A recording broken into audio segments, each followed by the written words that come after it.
Hello viewers, स्वागत है आप सभी का मेरे यूट्यूब चैनल आस्क कैरियर गुरु में। और मैं हूं आपका होस्ट और दोस्त आर के सिंह। और आज है संडे के दिन हम बात करते हैं 10 पावरफुल जीके के क्वेश्चंस की। तो चलिए देखते हैं, जानते हैं कि आज के आपके पिटारे में और हमारे लिए और आपके लिए क्या खास है 10 जीके के क्वेश्चंस के में। चलिए, तो हमारा सबसे पहला प्रश्न है, प्रश्न नंबर 1, यह संविधान सभा के स्थायी अध्यक्ष कौन थे? तो हमें पता है संविधान सभा के स्थायी अध्यक्ष थे डॉक्टर राजेंद्र प्रसाद जी। संविधान सभा की अगर बात करें, संविधान सभा की पहली बैठक हुई थी 19 दिसंबर 1946 को, और इस दिन आर सच्चिदानंद सिन्हा को अस्थायी अध्यक्ष के तौर पे चुना गया था, क्योंकि एक अध्यक्ष जरूरी है जब कोई भी बैठक इस तरह की होती है। उसके ठीक 2 दिन बाद 11 दिसंबर 1946 को डॉक्टर राजेंद्र प्रसाद को स्थायी अध्यक्ष के रूप में चुन लिया गया था। अब अगर कुछ और चीज़ों की बात करें तो प्रारूप समिति के अध्यक्ष थे श्री भीमराव अम्बेडकर जी, संवैधानिक सलाहकार थे BN राव जी, और उपाध्यक्ष थे हरेंद्र कुमार मुखर्जी और VT कृष्णमौली। चलिए अगला प्रश्न देखते हैं।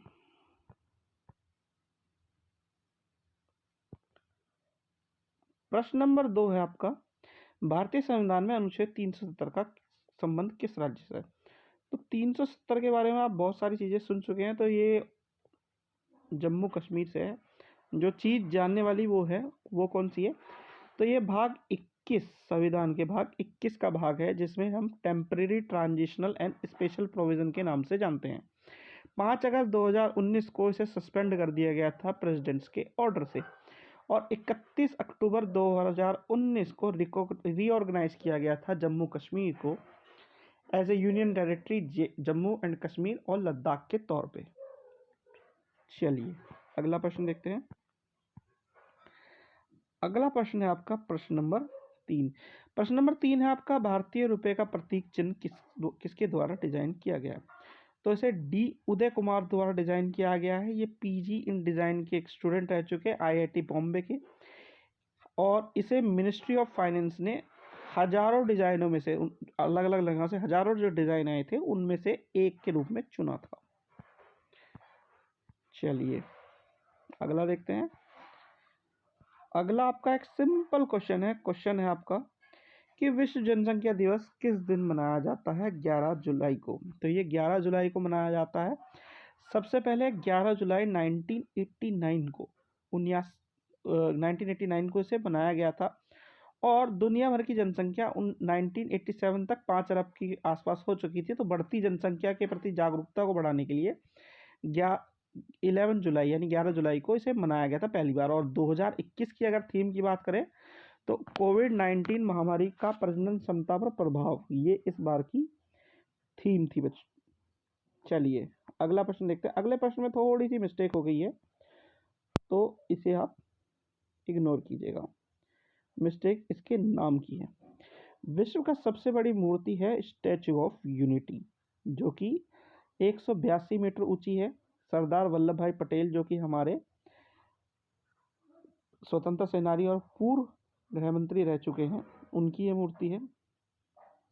इसे 30 अक्टूबर 2018 को कंप्लीट कर लिया गया था।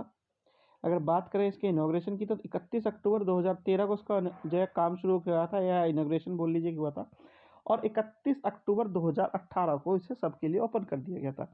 इससे पहले स्प्रिंग टेम्पल बुद्धा हैनियान प्रांत में, जो कि चाइना में है, वो सबसे बड़ी ऊंची मूर्ति थी, जो इसकी हाइट इसकी कंपैरिजन करें तो 54 मीटर के आसपास का डिफरेंस है दोनों में। चलिए अगला प्रश्न देखते हैं। तो अगला प्रश्न है आपका, झीलों के शहर किस उपनाम से जाना जाता है? थोड़ी सी आपको मिस्टेक्स मिलेंगी आज की वीडियो में, तो प्लीज़ इसके लिए सॉरी बोलना चाहूँगा मैं आपसे पहले ही, क्योंकि टाइपिंग में थोड़ी सी एरर हो गई है मेरे कुछ टेक्निकल चीज़ों की वजह से।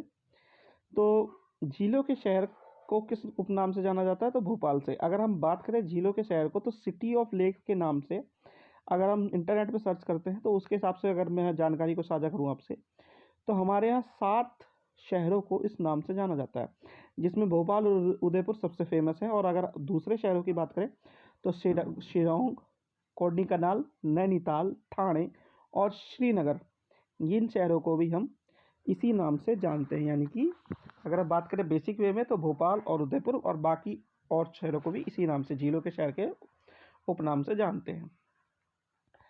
चलिए अगला बढ़ते हैं। आगे बढ़ने पर हमें मिलेगा एक अलग टाइप का प्रश्न कि सर्वप्रथम बार कब कांग्रेस के मन से स्वराज शब्द का उपयोग किया गया था। तो ये बात कर रहा है 1906 के कलकत्ता अधिवेशन की, जो कि अब कोलकाता के नाम से जाना जाता है, जिसमें गरम दल और नरम दल में मतभेद हो गया था। और गरम दल चाहता था बाल गंगाधर तिलक जी को अध्यक्ष के तौर पर बनाना, और इसी के बचाव के लिए दादा भाई नौरोजी को वापस बुलाया गया था इंग्लैंड से और उन्हें बनाया गया था अध्यक्ष। लेकिन इसके बावजूद 1907 में जब सूरत अधिवेशन हुआ तो 2 टुकड़ों में कांग्रेस का बंटवारा हो गया था, नरम दल पे कांग्रेस का कब्जा हो गया था। और इसमें अलग अलग तरह की उन्होंने कुछ घोषणाएं की थी, जिसमें से एक घोषणा स्वराज की भी थी। चलिए अगला प्रश्न देखते हैं। अगला प्रश्न है आपका प्रश्न नंबर 8। शारदा अधिनियम में लड़कों और लड़कियों की विवाह की न्यूनतम आयु निर्धारित थी। तो ये थी 18 और 14 वर्ष। अगर हम शारदा विवाह प्रतिबंध अधिनियम 1928 की बात करें तो इसे 28 सितंबर 1929 को imperial legislative council of India ने पारित किया गया था, जिसमें 14 और 18 साल की उम्र निर्धारित की थी, जो कि 18 और 21 की हो गई थी बाद में। इसके प्रयोजक थे हरिविलास शारदा, जिस वजह से इसके नाम को, इसके या इस एक्ट को हम शारदा अधिनियम के नाम से भी जानते हैं। और अगर इसके बाद इसके एक्चुअल जो है पारित करने के बाद लागू होने की डेट की अगर बात करें तो लगभग 6 महीने बाद 1 अप्रैल 1930 को से लागू कर दिया गया था। चलिए अगला प्रश्न देखते हैं। आपका अगला प्रश्न है थोड़ा सा अलग। प्रश्न नंबर 9 है आपका 1857 के प्रथम स्वतंत्रता संग्राम के समय भारत के गवर्नर जनरल कौन थे। तो उस समय भारत के गवर्नर जनरल थे लॉर्ड कैनिंग, जो कि 1858 में यानी कि 1858 में गवर्नमेंट ऑफ इंडिया एक्ट जब पारित हुआ इंग्लैंड की तरफ से तो पहले वाइसराय भी बने। इनके अगर बात करें तो इन्हें 3 यूनिवर्सिटी बनाने का, मद्रास, कलकत्ता और बॉम्बे में 3 यूनिवर्सिटी बनाने का श्रेय और डॉक्ट्राइन ऑफ लैब्स को वापस लेने का श्रेय भी इन्हीं को जाता है। चलिए अगला प्रश्न देखते हैं। अब अगला प्रश्न है आपका प्रश्न नंबर 10। प्रश्न नंबर 10 है आपका सुभाष चंद्र बोस ने स्वतंत्रता भारत की अंतरिम सरकार की घोषणा कब की थी। तो अंतरिम सरकार की घोषणा उन्होंने 21 अक्टूबर 1943 के दिन की थी। ये सिंगापुर में उन्होंने घोषणा की थी। आज़ाद भारत की अस्थायी सरकार थी, जिसके युद्ध मंत्री और विदेश मंत्री सुभाष चंद्र बोस जी खुद थे, तथा आजाद हिंद फौज का वापस से उन्होंने गठन भी इसी दिन किया था। इसी दिन उन्होंने आजाद हिंद फौज का पुनर्गठन किया था। और पुनर्गठन करने के बाद जो भी आज़ादी के काम के लिए उन्होंने प्रेरणा दी थी या कई और काम किए थे, वो इसी दिन से शुरुआत माने जाते हैं। तो ये थे आपके 10 पावरफुल जीके के क्वेश्चंस जो कि इस हफ्ते के थे। आशा करता हूँ आपको वीडियो अच्छी लगी होगी। अगर वीडियो अच्छी लगी हो तो चैनल को सब्सक्राइब करें, वीडियो को लाइक करें, शेयर करें। Thank you.